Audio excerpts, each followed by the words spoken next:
This is Bud Buchanan with the Leader in Times, and today we will be bringing you a Liberal City Commission candidate profile. There are 13 candidates running for City Commission, and with the primary coming soon, the Leader in Times would like to give the public a chance to hear each candidate's campaign, concentrations, and changes. Today's profile is that of Taylor Harden. Here is his interview. So we're here with City Commission candidate Taylor Harden.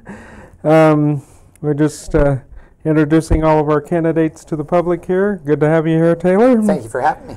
All right. So tell me, first of all, what kind of got you interested in running for City Commission? Well, you know, my wife and I have lived in Liberal and owned our house here for 10 years, and I graduated from Southwestern Heights and grew up south of Plains, and my mother worked here for over 25 years at Elcan Drug.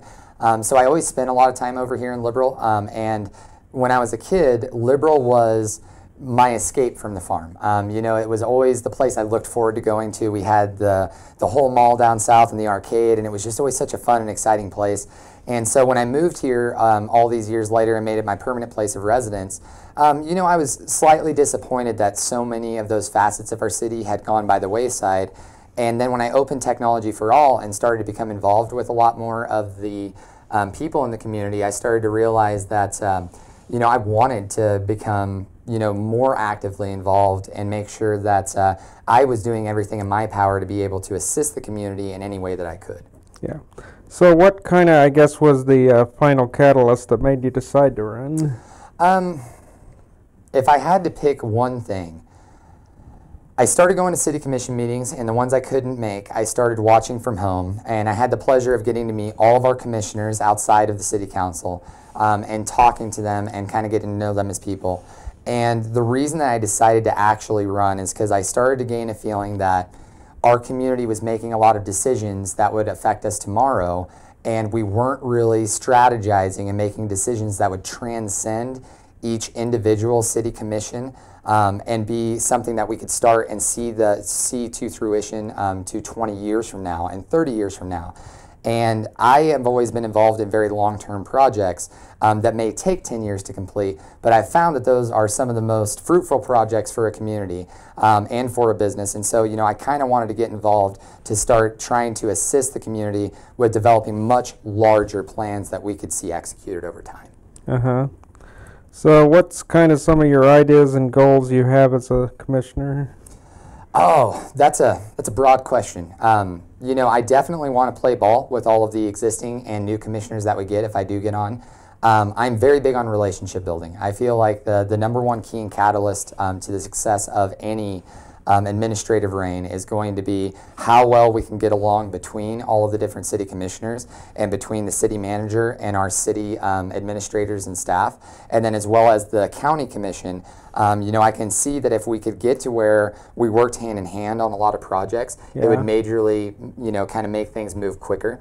And then also with the state and the Fed, you know, it's becoming more and more of an opportunity grounds for us to get grants in communities this size.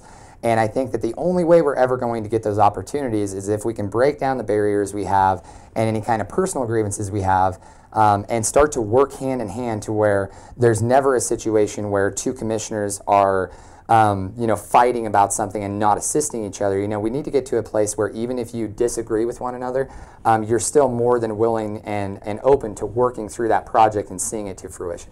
Right. So what's kind of some of your feelings as far as the big candidate pool we have? I think it's terrific. I was honestly pretty excited when I found out, because when I had originally went and signed up, it was only Dean Aragon, Dave Harrison, Connie Seagrace, and I. And I thought, man, that doesn't really give the community a lot of options to choose from. And so when we actually got the full, is it 13 or 14 that we have? 13. 13 that we have. I was tickled to death, because with that many people, you're guaranteed going to get change in this community.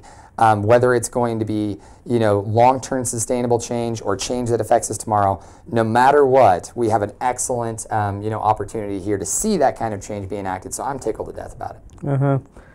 So what do you feel makes you a good fit in this pool for commission?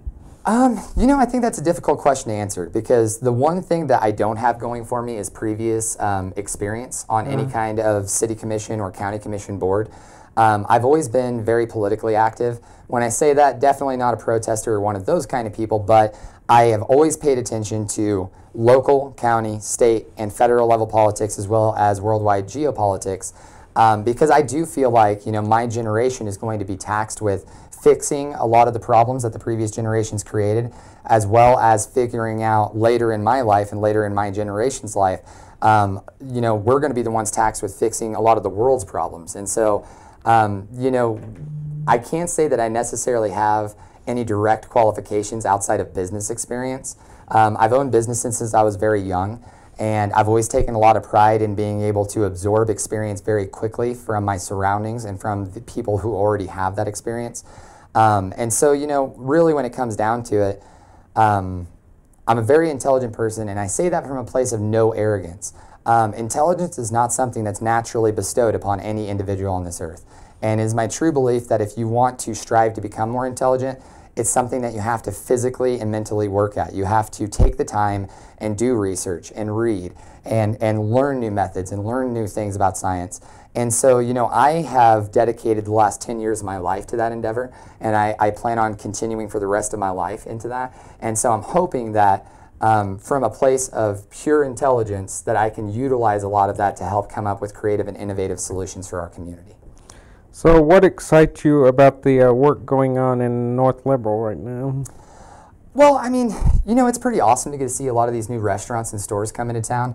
I know that when I have friends come down from Wichita and stuff, it's always been kind of difficult for these big city people to find something they feel like they can relate to here. So when you get Old Chicago and Freddy's and IHOP and things like that, that to me naturally appeals and appeases more to big city tourism and things like that. It's hard for me to say that I necessarily love all of the development going in on the north side, because when I was growing up, the entire city was blossoming. And I don't live on the north side of town, and it's always a little frustrating to me that everything I want to do, I have to go to the north side of town. So, while we have a lot of exciting stuff going on up there, I would like to see that get spread across town to where the south side, the middle, and the north side and east and west are all naturally flourishing instead of one specific sector receiving all of the new developments. Uh-huh. So what are you looking most forward to about the campaign? In what facet? I'm not sure. That's just how they worded the question. The main thing that I've enjoyed is getting to meet people. I wasn't a very well-known, and still am not a very well-known person in this community. I've always kept a low profile because I'm a very strenuous family man. If I'm not working, I am at home with my wife and daughter. Those two are my number one pride and joy in life. That's where I gain my happiness. And so the fun thing about this entire campaign has been getting to meet tons of new people and getting to soak in, all of their experiences with the community. I know Larry Kuchel is one of those that I'd never met, had never really been in an opportunity to meet.